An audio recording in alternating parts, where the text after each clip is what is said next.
His Excellency, Prime Minister Benjamin Netanyahu, His Excellency Mr. Amir Ohana, Speaker of the Knesset, His Excellency Mr. Yair Lapid, Leader of the Opposition, Honorable members of the Knesset, my dear sisters and brothers, Shalom.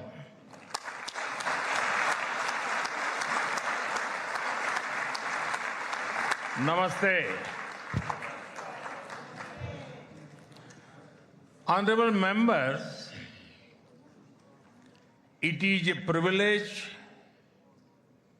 and an honor for me to stand before this distinguished house. I do so as the Prime Minister of India and also as a representative of one ancient civilization addressing another. I bring with me the greetings of 1.4 billion Indians and a message of friendship, respect, and partnership. I thank you, Mr. Speaker, for your kind invitation and for your wonderful gesture of lighting up the Knesset in Indian colors. Your visit to India 3 years ago was the first by a Speaker of the Knesset, and thanks to you, I am the first Prime Minister of India to address this august gathering.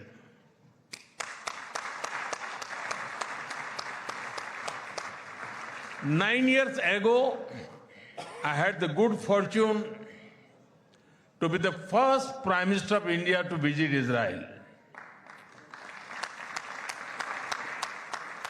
And I'm very happy to be here again, returning to a land to which I have always felt drawn. After all, I was born on the same day that India formally recognized Israel, September 17, 1950.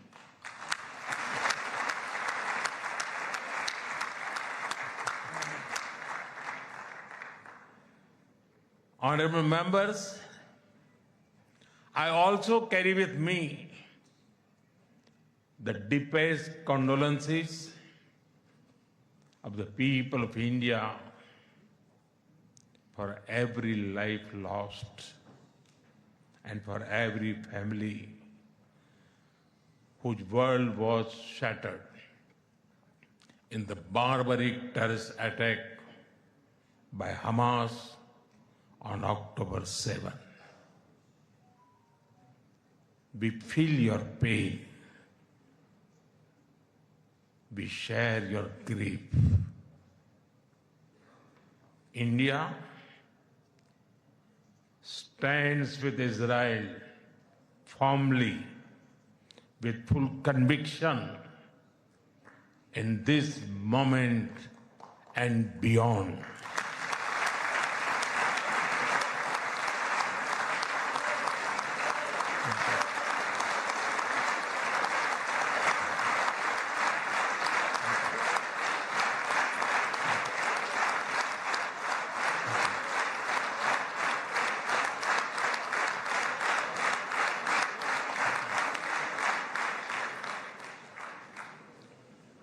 No cause can justify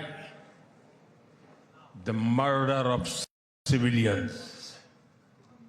Nothing can justify terrorism. India has also endured the pain of terrorism for a long time. We remember the 26/11 Mumbai attacks and the innocent lives lost, including Israeli citizens. Like you, we have consistent and uncompromising policy of zero tolerance for terrorism with no double standards. Terrorism aims to destabilize societies, to block development, and to erode trust. Countering terrorism requires sustained and coordinated global action because terror anywhere threatens peace everywhere. That is why India supports all efforts that contribute to durable peace and regional stability. Some years ago, when you concluded the Abraham Accords, we applauded your courage and vision. It was a moment of new hope for a long troubled region. Since then, the situation has changed significantly. The path is even more challenging. Yet, it is important to sustain that hope. The Gaza Peace Initiative that was endorsed by the UN Security Council offers a pathway. India has expressed its firm support for the initiative. We believe that it holds the promise of a just and durable peace for all the people of the region, including by addressing the Palestine issue. Let all our efforts be guided by wisdom, courage, and humanity. The road to peace is not always easy, but India joins you and the world for dialogue, peace, and stability in this region. Honorable members, in India, there is a great admiration for Israel's resolve, courage, and achievements. Long before we related to each other as modern states, we were linked by ties that go back more than 2,000 years. The book of Esther refers to India as Hodu. The Talmud records trade with India in ancient times. Jewish merchants traveled across sea routes that connected the Mediterranean with the Indian Ocean. They came seeking opportunity and dignity. And in India, they became one of us. Jewish communities have lived in India without fear of persecution or discrimination. They have preserved their faith and participated fully in society. That record is a source of pride for us. Honorable members, the Bene Israel of Maharashtra, the Kochini Jews of Kerala, the Baghdadi Jews of Kolkata and Mumbai, and the Bene Menashe of the Northeast have enriched India. In my home state, Gujarat, there is a school set up by a Bene Israeli family, Mr. and Mrs. Best. It is an excellent school, and of course, it is called the Best School.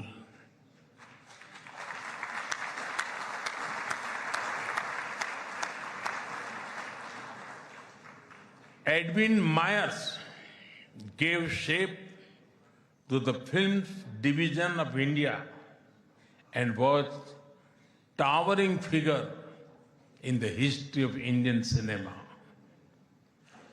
Dr. Rubin David was the founder of the Kankaria Jew in Ahmedabad. The actor David Abraham Cheulkar, or Uncle David, become a household name across the country. Walter Kaufman composed the signature tune for All India Radio. David Sassoon built many institutions that still serve Indian society.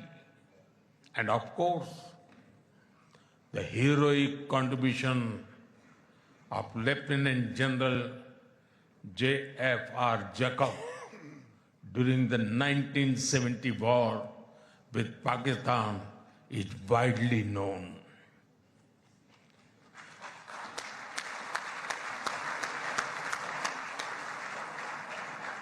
I had the honor of working closely with him after his retirement. We discussed India-Israel relations, among many other things, over many cups of tea. There have been countless others whose contributions are woven into India's rich fabric of life. Honorable members, there was movement from India to Israel too, when many Indian Jews migrated to Israel in the mid-20th century. Today, a vibrant Indian origin Jewish community lives here. They are contributed to the building of modern Israel in laboratories and hospitals, in classrooms, and also on the battlefield. They hold firmly that Israel is their fatherland and India their motherland.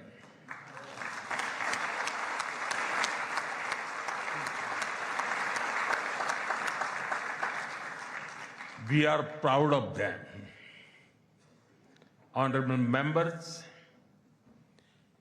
India's connection to this land is also written in blood and sacrifice. During the First World War, more than 4,000 Indian soldiers laid down their lives in this region. The cavalry charge at Haifa in September 1918 remains a significant chapter in military history. Major Thakur Dalpat Singh, remembered as the hero of Haifa, symbolized the shared history. During my last visit, I was deeply moved to pay my respect at the Haifa Memorial for Indian soldiers. Honorable members, last month, the world marked the International Holocaust Remembrance Day. The Holocaust stands as one of humanity's darkest chapters. Yet, even in those turbulent years, some acts of humanity stood out. The Maharaja of Navanagar in Gujarat, also known as the Jam Sahib, offered refuge to Polish children, including Jewish children who had nowhere else to turn.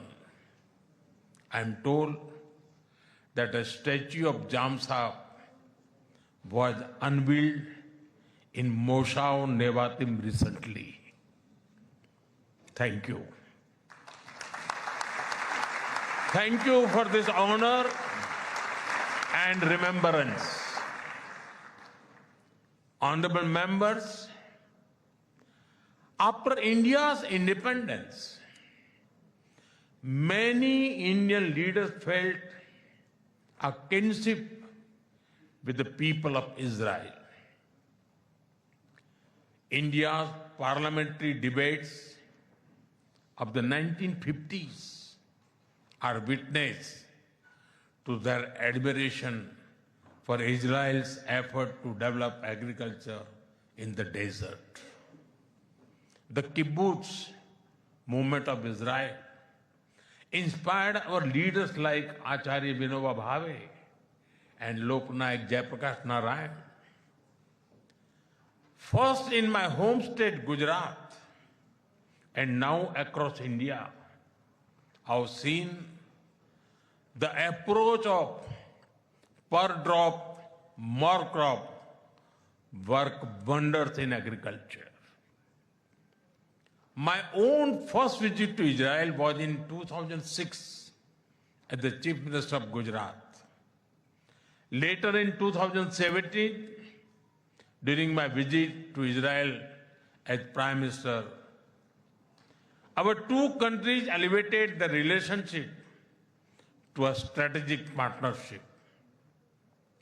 Since then, our engagement has expanded in scale and scope, and we are committed to further consolidate this relationship across many sectors. Honorable members, for the last few years, India has been the fastest growing major economy in the world. Soon, we will be among the top 3 economies globally.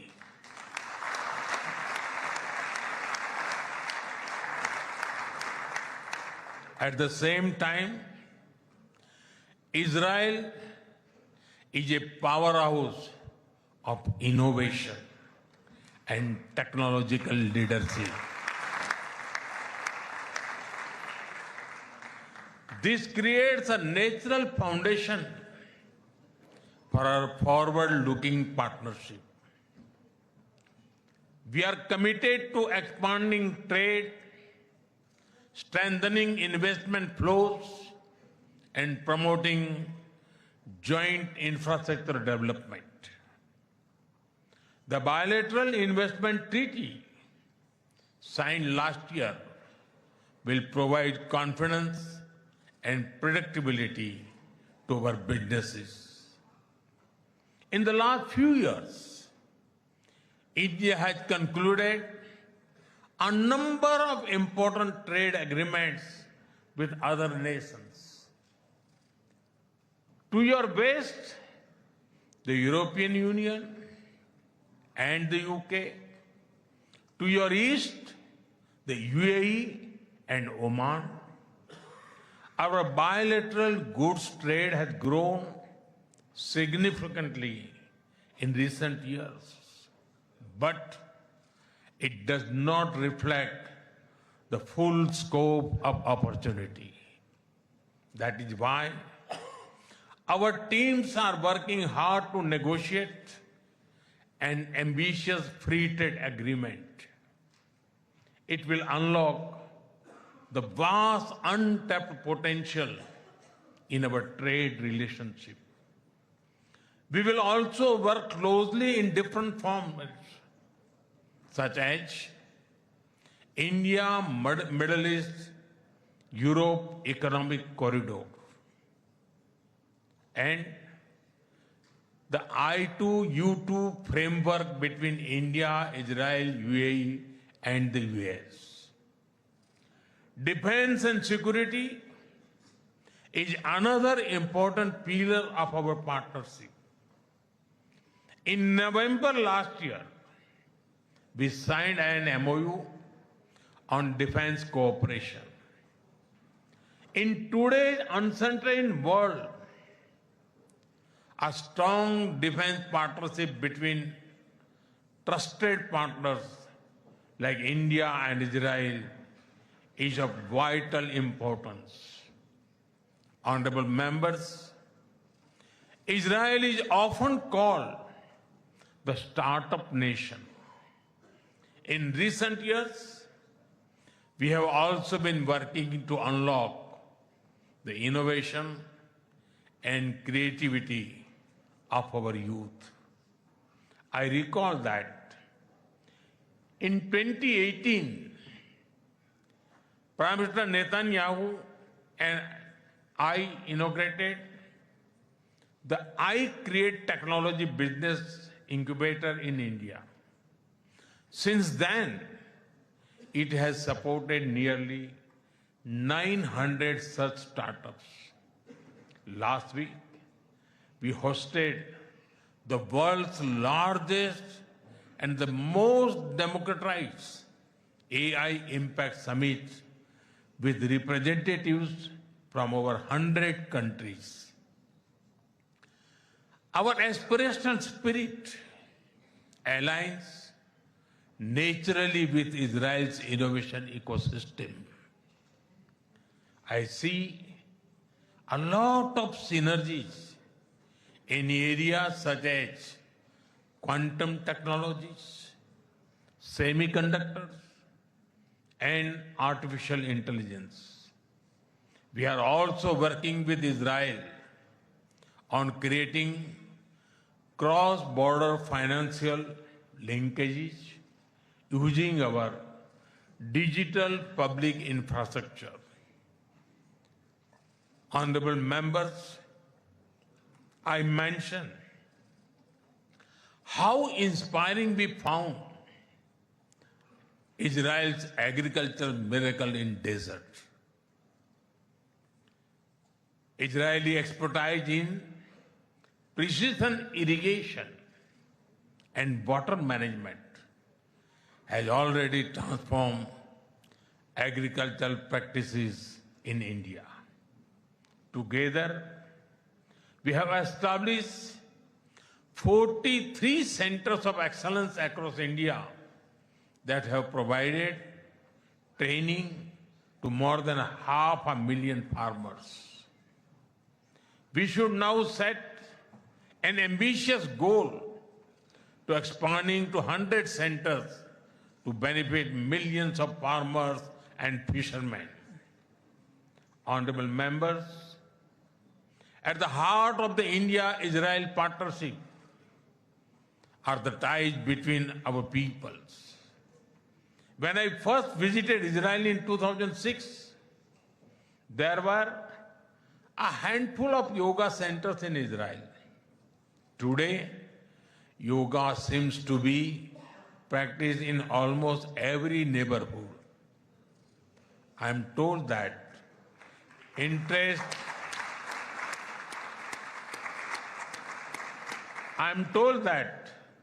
interest in Ayurveda is also growing in Israel.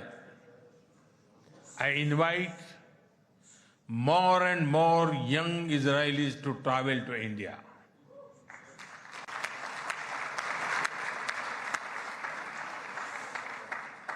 They will witness the dynamism of our society and experience what holistic wellness can do for the body and the mind. I'm happy to inform this August House that the Indian Parliament has set up a parliamentary friendship group for Israel. I invite you all to visit India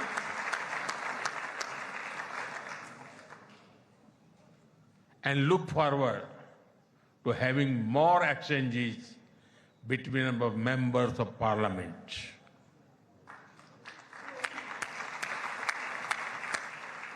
I am aware that Indian caregivers and skilled workers in Israel contribute immensely to families and communities. They have displayed remarkable courage and dedication in times of crisis, including on October 7. We are proud of them.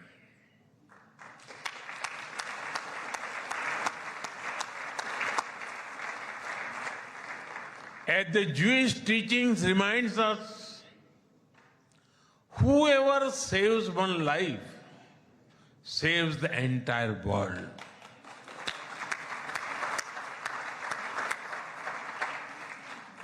Their service reflects the strength of the human bonds behind our cooperation. We will continue to facilitate the movement of workers and professionals across sectors that benefit both of our nations. Honorable members, we are both ancient civilizations, and it is perhaps no surprise that our civilizational traditions also reveal philosophical parallels. In Israel, the principle of Tikkun Olam speaks of healing the world.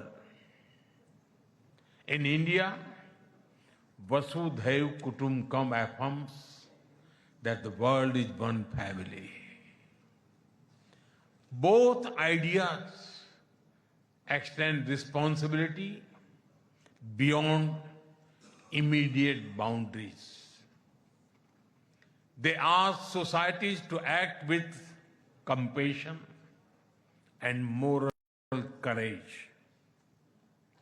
Judaism emphasizes halakha, guiding everyday conduct through law and practice.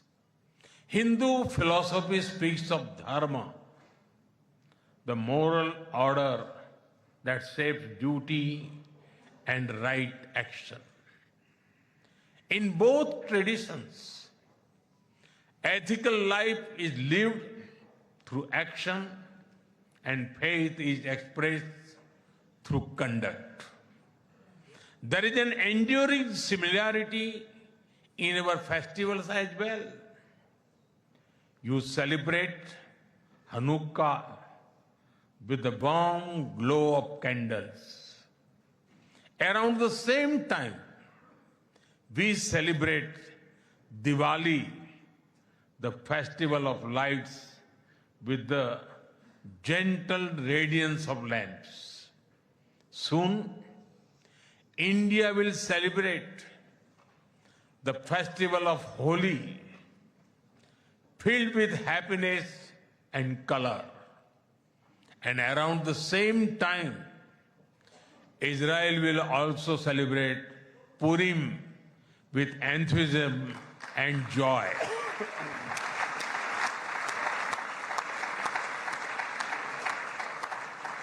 Honorable members, our shared ideals are the deep foundations that give strength to our modern partnership. We are democracies shaped by history and focus on the future. Our partnership is grounded in shared experience and shared aspirations. Our strong partnership not only serves national interests, but also contributes to global stability and prosperity. Let us ensure that the friendship between India and Israel remains a source of strength in an uncertain world. Am Israel Chai.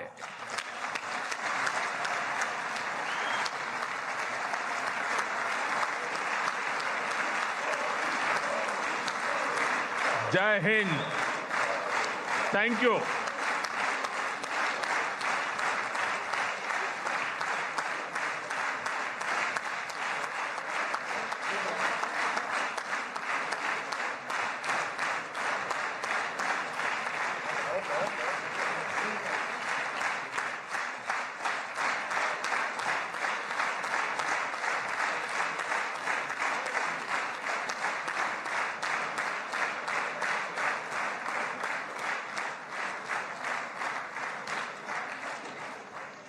חברות וחברי הכנסת, אני מתכבד להעניק לראשונה בתולדות המשכן את עיטור הכנסת, אות הכבוד הגבוה ביותר שבית המחוקקים הישראלי יעניק לראש ממשלת הרפובליקה של הודו, נרנדרה מודי, כהוקרה על הובלתו האישית לחיזוק היחסים המדיניים בין הודו לבין ישראל ועל תרומתו להעמקת שיתופי הפעולה בתחומי הביטחון, הכלכלה, החקלאות, החדשנות, הטכנולוגיה ועוד.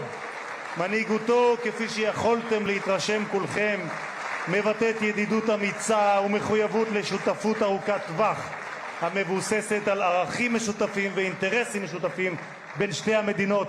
בבקשה, אדוני.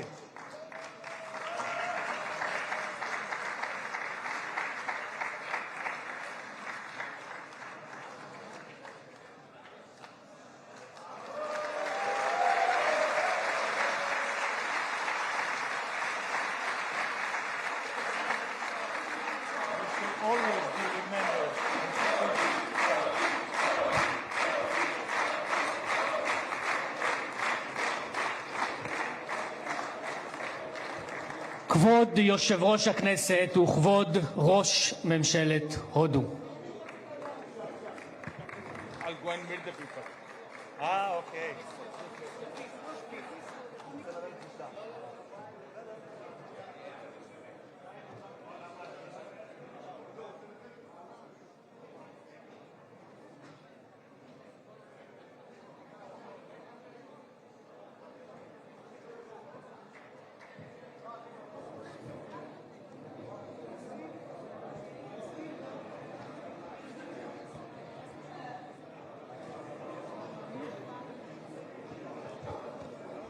קהל נכבד, אנא יישארו במקומותיכם עד ליציאת הפמליה ממשכן הכנסת. מליאת הכנסת תצא להפסקה קצרה ואנו נודיע על חידוש הישיבה.